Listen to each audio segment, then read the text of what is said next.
السلام عليكم ورحمة الله وبركاته. النهاردة ان شاء الله انا جاي اوصل لكم معلومة جميلة يا رب تفيدكم، وهي وجبة الخضار لطيور الزينة. وجبة الخضار طبعا من اهم الوجبات اللي المفروض الهاوي يقدمها لطيوره، بتحافظ طبعا على صحة الطيور، ومهمة جدا في فترة القلش لأن هي بتساعد الطيور على إن الريش عنده يطلع كويس وجميل ومزهزه.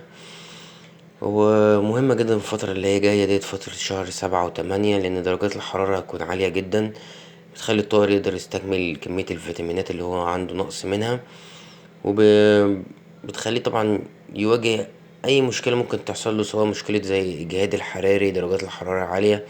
الطير يكون عنده صحته كويسة وعنده قدرة إن هو يقاوم الأمراض.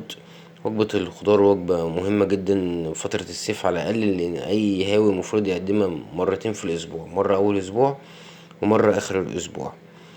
في الشتاء ممكن تتقدم مرة واحدة بس. ليها إضافات كتير، ممكن تقدمها بحبوب مستنبتة، ممكن تقدمها مع وجبة البيض بالبقسماط، عايز تقدمها بزيت النخيل، عايز تحط عليها زيت كبد الحوت. الحاجات دي كلها مفيدة جدا. وجبة الخضار مكوناتها كتير. انا عموما بحب اشكل وجبة الخضار. وجبة الخضار ديت عبارة عن كوسة، جزر، بتنجان، فلفل اخضر، فلفل رومي، بطاطا، بنجر. كل الحاجات دي بتتضرب، يعني بتتمسك الاول الفلفل والحاجات ديت اللي هو الجزر، الكوسة، كده تتغسل كويس جدا، وبعد كده تكحت بسكينة كده الطبقة الخارجية للخضروات لغاية ما نجيب الطبقة اللي هي اللي ما فيهاش اي شوائب. وبعد كده تتمسك، عايز تبشرها بشرها، عايز تضربها بالكبة. انا عموما انا ضارب بالكبة، عموما انا بضرب بالكبة يعني، ولان هي تبقى مناسبة لجميع الطيور، لان عندي طيور صغيرة وطيور كبيرة، فتبقى مناسبة لجميع المناقير للطيور.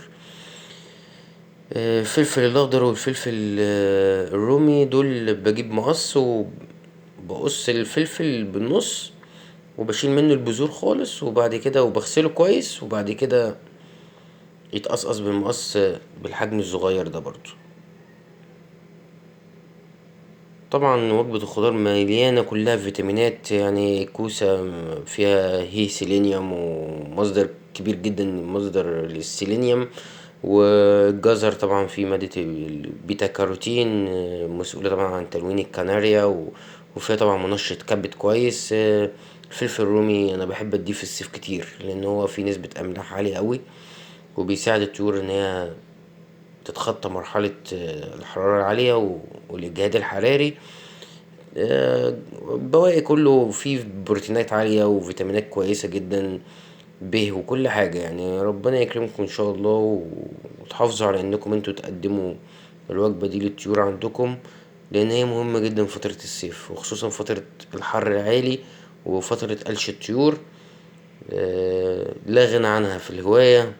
وربنا يكرمكم إن شاء الله ويزيدكم ان شاء الله. وانا مش عايز اكتر من دعوة حلوة بس للناس كلها، ويا ريت الاشتراك في القناة وتفعيل زر الجرس، لان عن نفسي المعلومة كلها توصل للناس كلها. ربنا يوفقكم، وتحت امركم في اي حاجة تخص طيور الزينة.